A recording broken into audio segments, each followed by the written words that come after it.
What exactly does it mean to align participation, understanding, and achievement? Um, this is sort of the most important principle of all, because what it really means is that we're using design-based research methods, and that's really about sort of building theory in the context of practice. So we're really very carefully trying to do experiments and little refinements. And what we do across all of these cycles, it's kind of hard to wrap your head around it, but it's really important.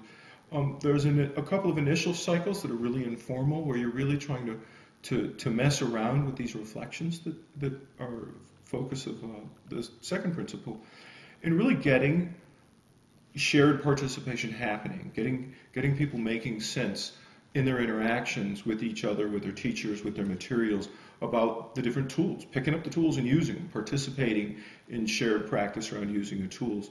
Well, what we mean by alignment is that the performance assessment should be used to sort of indirectly assess whether or not, when students are doing that, they're taking away sort of the understanding, whether there's, you can think of it as sort of residue, it's sort of leftover stuff. It's kind of a weird, shallow form of participation, but that's what we mean when we talk about aligning participation to understanding, because a performance assessment gets at individual sort of enduring understanding. But then we go one step further and look over longer periods of time to see whether or not, when we get enough understanding, like if you, in statistical terms, like about a full standard deviation of gain on a good performance assessment, then you'll start to see this impact, this consistent impact on achievement tests that are aligned to targeted standards but independent of the curriculum.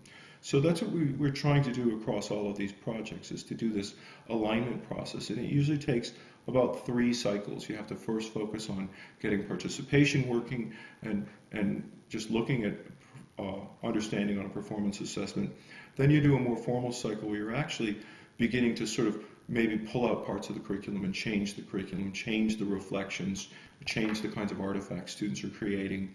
And you do that until you get like at least a good standard deviation of gain, a big improvement in student understanding.